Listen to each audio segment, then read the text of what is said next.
Life is a practice. जिंदगी एक अभ्यास है। जिस चीज का भी अभ्यास कर लोगे वो ही आपको सहज लगने लगेगा। अब दुख में रहने का अभ्यास हो गया तो वो ही ठीक लगेगा। खुश रहने का अभ्यास है तो आप हर समय कुछ ना कुछ चुलबुली हरकतें करते रहेंगे।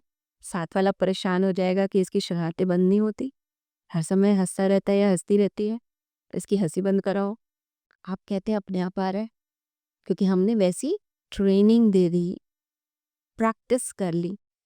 अब जो आलसी होते हैं उन्हें आप सुबह उठा के दिखाइए, बहुत डिफिकल्ट है, आदत हो गई ना आलस्य की। अब 10 बजे तक सो के उठ रहे हैं, रात को लेट जो है जगते हैं। और अब तो एक बढ़िया प्रैक्टिस सबने कर ली है तो सबको बहुत पसंद है, वह सोशल मीडिया। उसको फ़ोन पे बस लगातार देखते रहते हैं।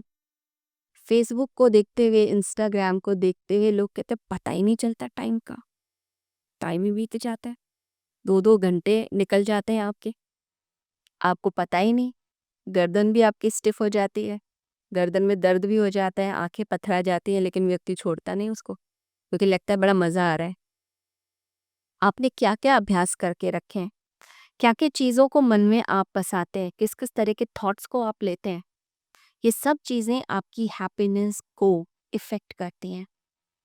अब हम फ़ोन पे देखेंगे, जो हम सुनेंगे, जो हम चर्चा करेंगे, वो सारा कंटेंट जो है, वो सारे विचार जो हैं, वो सब हमारे भीतर जाते हैं और फिर अंदर ही अंदर वो सारे विचारों की ऊर्जा बनती है।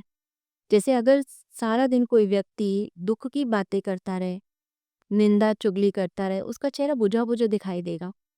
और अगर सारा दिन जो है हंसी की बात चल रही है, तब खुशियाँ चल रही हैं, तो चेहरा खिला खिला दिखता है, नॉर्मल सी बात है। तो हम जो विचार लेते हैं, जिस चीज़ की प्रैक्टिस करते हैं, वैसे ही हमारी ज़िंदगी बनती जाती है। तो कहीं ना कहीं जो गड़बड़ है वो आती है हमारे खुद के लेवल पे, जहाँ पर हम लैग कर जाते हैं, उसको हमें ठीक करना है, अपनी प्रैक्टिस ठीक करनी है। और ध्यान हमारा जाता कहाँ है, टिकता कहाँ है, ये भी हमें देखना है। अब भीड़ में भी अगर जो है व्यक्ति का ध्यान जो है प्रार्थना में, पूजा में और अपनी भक्ति में है, तो उसे दूर से ही मंदिर की घंटियां सुनाई दे जाएंगी। उसे जगह जगह जो है दर्शन परमात्मा के होंगे, चाहे फूलों में होंगे, आसमान में होंगे। जो प्रकृति के प्रेमी होते हैं उन्हें वही चीज़ें अच्छी लगती हैं। ध्यान कहाँ है? भीड़ में भी व्यक्ति अगर उसका ध्यान अपने जाप में है, परमात्मा में है, तो वहीं जाके टिकेगा। और जिसका ध्यान हर समय दुख में है, कलह में है, मीन मेख निकालने में है, कमी निकालने में है, तो उसका ध्यान फिर वहीं जाके टिकेगा। तो अपने आप को इंटरनली हमें सेट करना पड़ेगा। इंटरनल सेटिंग, इसकी आवश्यकता है फॉर आवर हैप्पीनेस, हमारी खुद की मुस्कान, खुद की खुशी के लिए।